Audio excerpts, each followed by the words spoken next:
Viongozi wa dini, mwaka huu ni mwaka wa uchaguzi mkuu katika nchi yetu. Hili ni swali, ni jambo kubwa sana, ni jambo kubwa sana.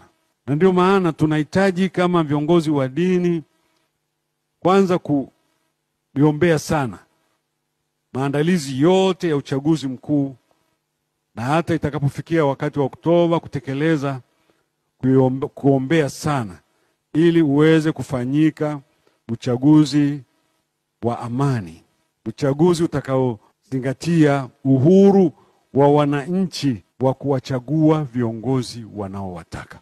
Wachague kwa uhuru na wasingiliwe na mtu yeyote au kubugudhiwa na mtu yeyote.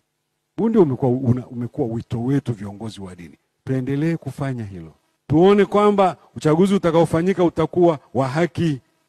Asionewe mtu kwa sababu yoyote ile, haki itendeke kwa mwananchi akitumia nafasi na wajibu wake, haki yake ya kupiga kura. Uchaguzi huru na wa haki ndio msisitizo wetu kama viongozi wa dini.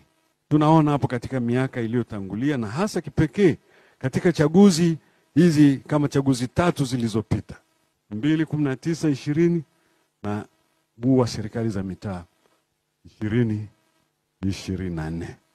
Tunapolinganisha na uchaguzi ule wa 2015 kwa mfano, ambapo kwa kiwango kikubwa tunu hizi, chaguzi huru, wazi, wa haki, ulifanyika. Linganisha chaguzi hizi mbili, utaona kuna kitu ambacho tumekiuka katika hizi chaguzi mbili. Lazima kama kiongozi wa dini na kama Watanzania tujiulize, hivi ni nini kimekosekana katika hizi chaguzi 2, 3 hizi ambazo zimeacha mahangaiko makubwa. Na viongozi wa dini kwa pamoja, kwa umoja wetu, tumesema yale ya 2019 na 2020 hatutaki kuyaona yakijirudia, wala yale ya mwaka jana. Tujifunze angalau kutoka uchaguzi ule wa 2015. Hata wakati mwingine unasikia watu wanadai mabadiliko ya katiba, mabadiliko ya sheria, ambayo ni process. Lakini kama 2015 uliwezekana kufanyika uchaguzi ambao haukuacha vilio, haukuacha kuumizana, kama iliwezekana chini ya katiba iliyokuwepo na utaratibu uliokuwepo, ni nini kimekosekana katika chaguzi hizi 3 tunazozungumzia?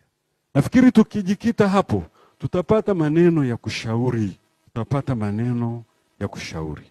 Nakumbusha viongozi wote wa kitaifa na viongozi wa dini kuwa Watanzania ni watu wa amani, watu tusiopenda vurugu. Na sisi kama viongozi wa dini lazima tujiulize tumejipangaje kuhakikisha kwamba waumini wetu hawa wanatunza tunu hizo, kuanzia ngazi ya familia, ngazi ya kitongoji, mtaa, kijiji, kata, wilaya, mkoa, hata taifa. Na wakemee wale ambao tunaona wanatesa na kunyanyasa wengine kwa madai kuwa eti wanalinda amani. Na hapa lazima tujiulize, mwenye kuvuruga amani hapa ni nani? Mbona wananchi hawana silaha? Wengine wanatumia silaha kutesa na kupiga watu. Na je, hao wafanyao hivyo si waumini wetu makanisani na misikitini? Hatuna neno la kuambia? Tuombe viongozi wa dini mkisimama vizuri katika uchaguzi unaokuja, kuwakumbusha kila mmoja wajibu wake na nafasi